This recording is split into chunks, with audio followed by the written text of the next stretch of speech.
It's been a few months since my husband, who has a bad drinking habit, received a terminal illness diagnosis.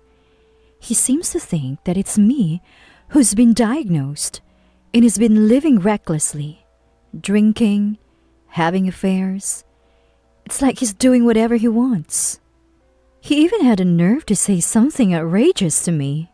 You're really tough? Like a cockroach? Why don't you just die already? Even though he's the one who looks close to death, I wonder why he can't see it. To confront him with reality, I said something to him. "What are you talking about? It's you who's been given the terminal diagnosis." What? He just stood there with his mouth open, unable to comprehend my words. Looking into his eyes, I repeated myself. "I said it's you who has a terminal diagnosis." My name is Amy, and I'm 40 years old.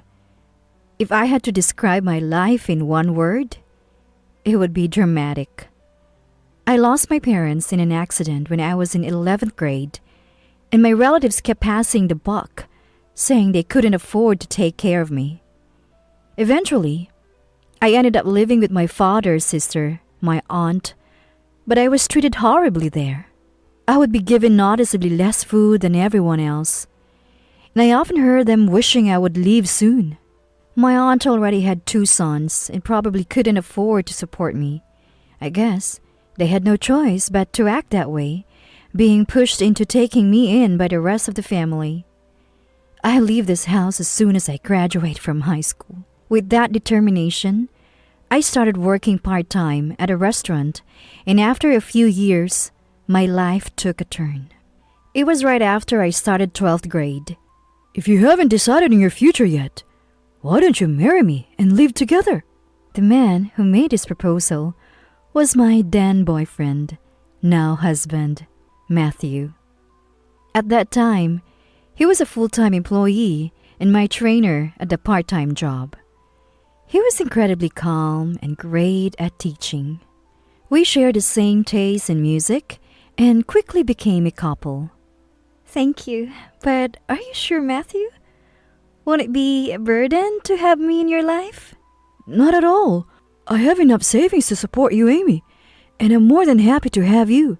Of course, only if you're okay with it.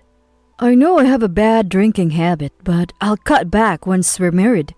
I always put your happiness first. So, will you marry me? He said, taking my hand and smiling. Indeed, his bad drinking habit was his only flaw, but I loved him enough to overlook even that, and our relationship was good even after becoming a couple. That's why I happily accepted his proposal, and we got married after I graduated from high school. 2 years later, we were blessed with a child. Well done, Amy! When I told my husband I was pregnant, he lifted me up joyfully. Marrying the person I love and having his child, it was the pinnacle of happiness. At that time, I had no idea that such an event was waiting for us. The problem started a few months after our child was born. At that time, I was busy with childcare and household chores, and my husband frequently came home drunk from work-related socializing. I'm home, he'd say cheerily at the front door, and I, worried, would ask him, "Where have you been drinking until this late? And if you're going to be late because of drinking, I wish you'd let me know. I've been waiting with dinner ready." At that, my husband glared at me. Oh, shut up. It's my life. Here we go again. At the beginning of our relationship, I used to be troubled by his bad drinking habits. But now that we were married, taking care of him had become easier. While dismissing his behavior, I urged him to drink some water. You know, you've aged. What? He stared at me as he drank, and I was taken aback by his unexpected words. I mean, you've aged. You used to take care of yourself even at home, but now You're always in an old sweatshirt and sweatpants with no makeup. Why did you let yourself go like this?" He looked me up and down as if assessing my whole appearance. There are things you can and cannot say, even to a husband with a bad drinking habit. I felt as if my efforts were being trampled on and couldn't help but retort. I can't help it. Household chores and child care are hard, and I need to save every penny for Carter's future." "Oh, making excuses is the beginning of the end. I should never have married someone like you." With that, he got upset and retreated to the bedroom. "Matthew, have you always thought that way?"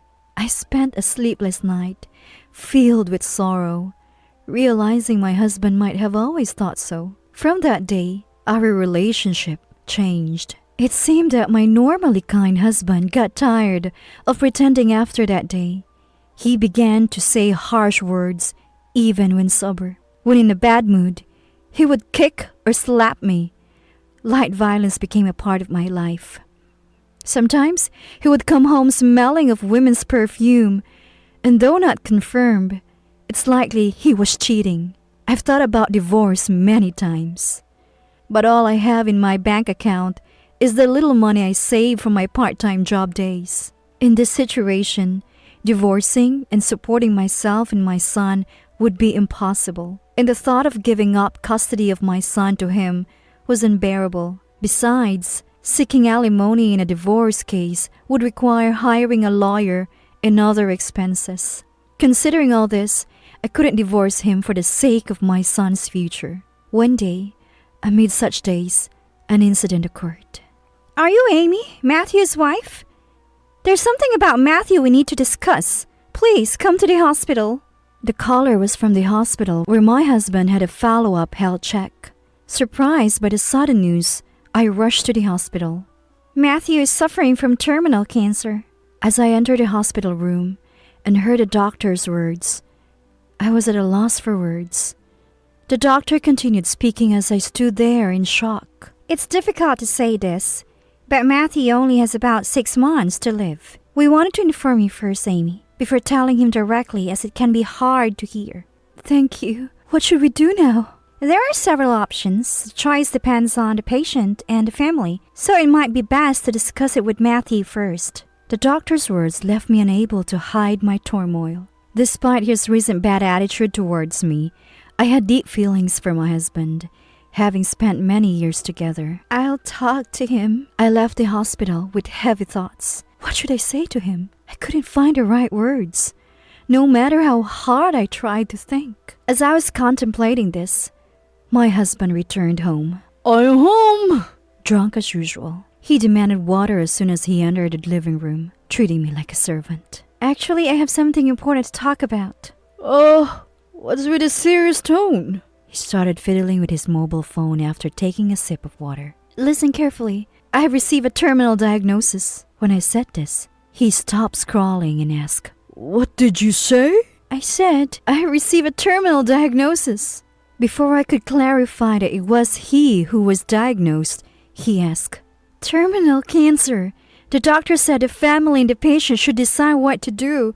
What do you want to do?" "Do whatever you want. It's not my problem." "Why are you acting like this doesn't concern you? It's a terminal diagnosis." He paused, his scrawling only for a moment, continuing to look at his phone even as I spoke.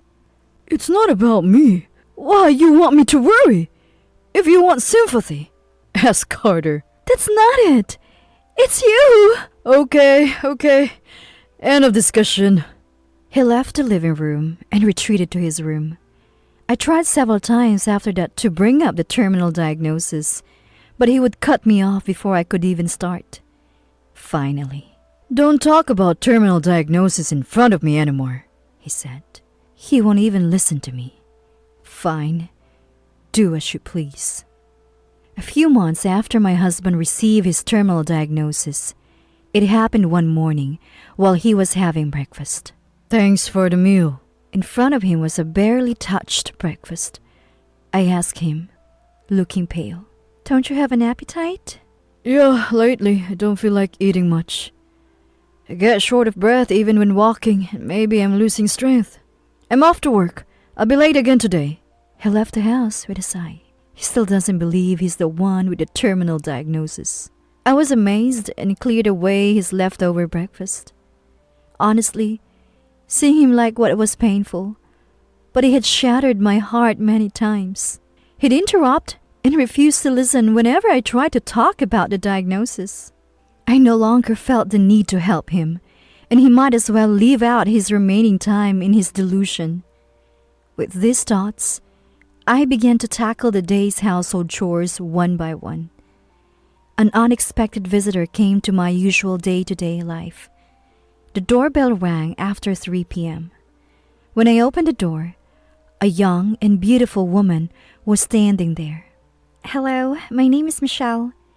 I'm always grateful for Matthew's help," she said, and I recognized the scent of the perfume that lingered when my husband returned home. It was clear that she was the woman he was having an affair with. Michelle seemed to work part-time at my husband's workplace. I couldn't help but feel disdain for his method of preying on a vulnerable young woman from his workplace. "What brings you here? Matthew is at work right now." "No, I came to talk to you today, Amy. I'll be blunt. Please divorce Matthew," she said, looking straight into my eyes. "Divorce? It's not that simple. We're married." "I know, but Amy, you don't have long to live, right? Then please, give him to me soon." Clearly, Michelle also misunderstood that I was the one who received a terminal diagnosis and pressed on with the conversation. "Matthew is kind and financially stable, truly reliable. He even bought me this brand name bag.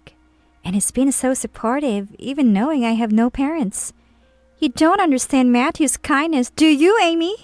At that moment, I felt a certain kinship with her. Our situations were similar, and she reminded me of myself when I was younger and in love with my husband. A young and beautiful woman like her shouldn't be seeking her own unhappiness.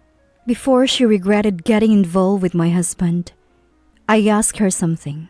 "Don't you realize who really received a terminal diagnosis? By looking at Matthew and me." "What?" Michelle was taken aback, not expecting such a question. "You work with Matthew, right?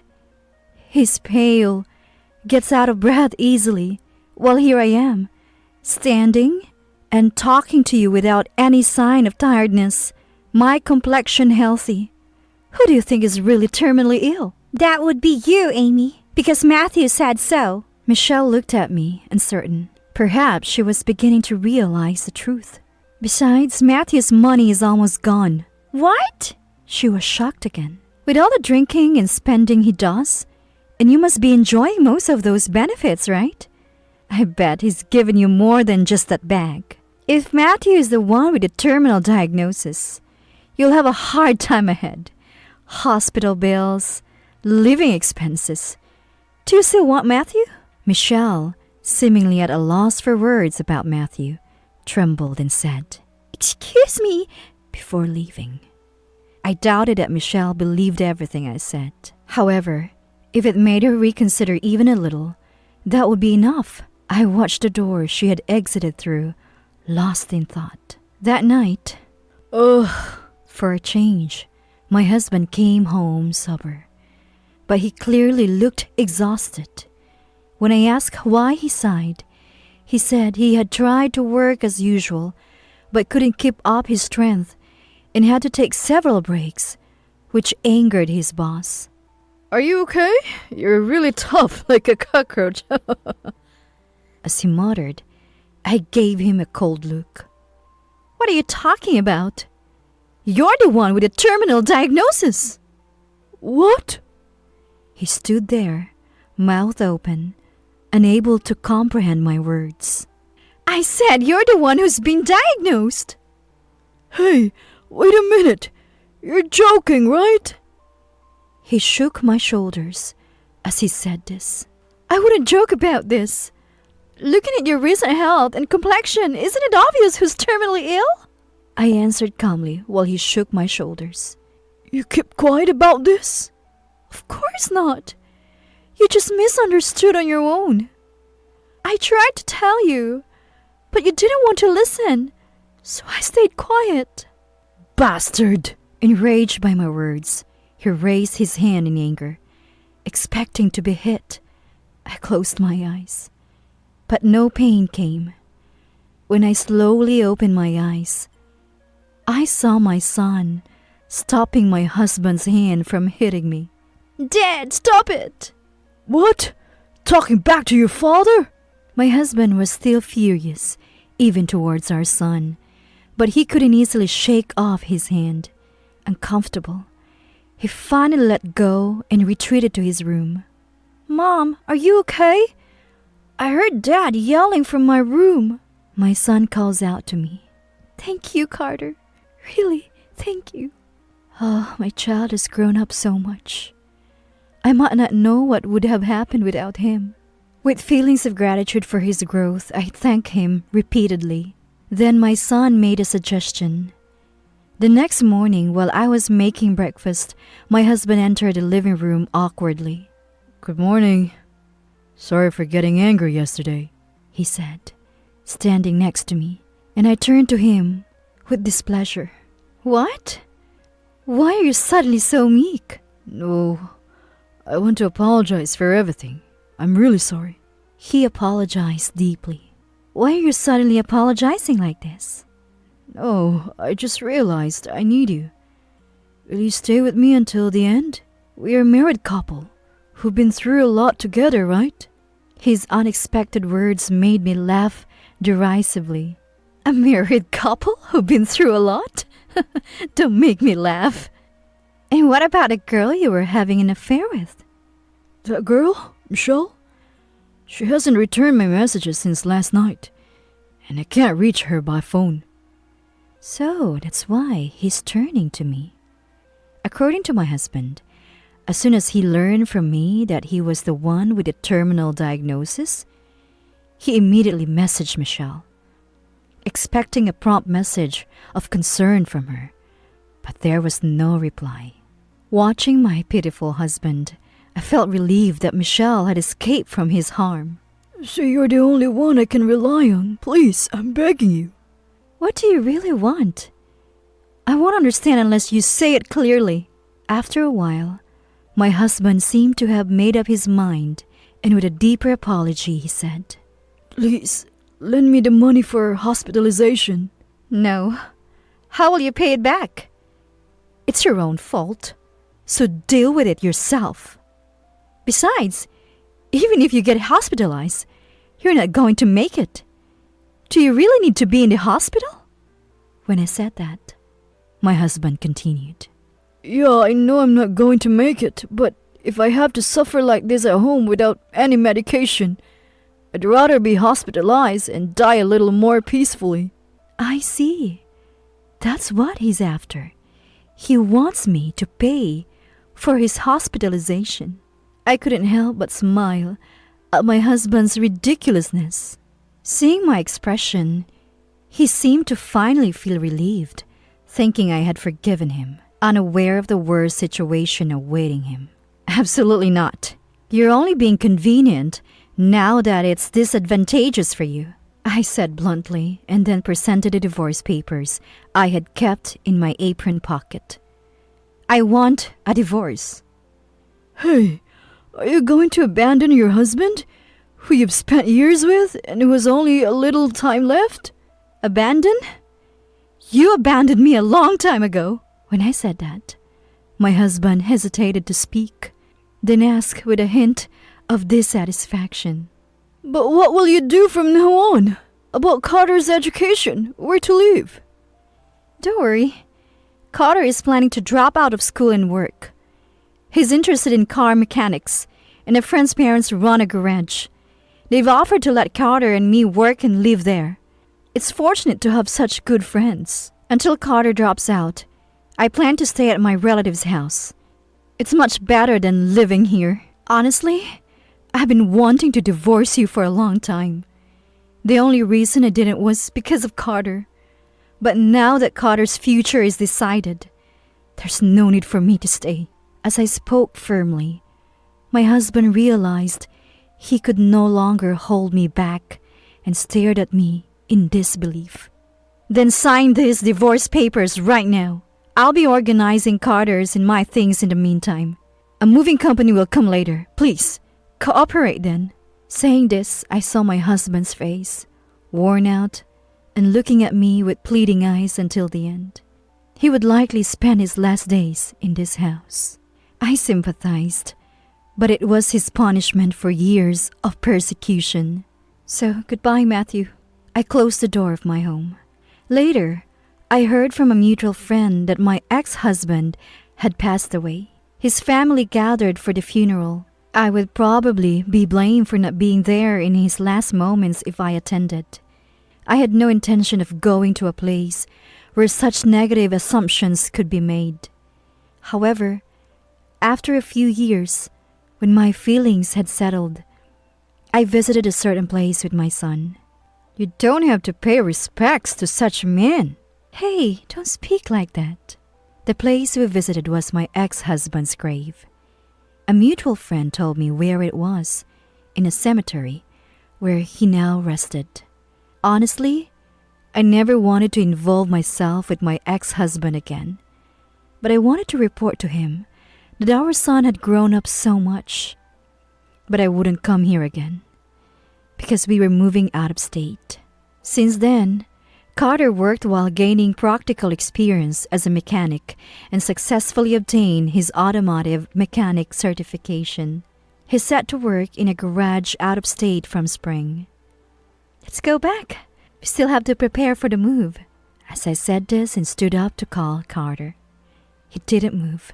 Mom, do you regret marrying Dad? He asked, looking at me. What are you saying? If I hadn't married Matthew, you wouldn't have been born. I'm proud of you, Carter, for trying so hard to save me from Matthew. Thank you for being born. As I said this, my son shyly thanked me. Looking forward to my son's future, we left my ex-husband's grave behind.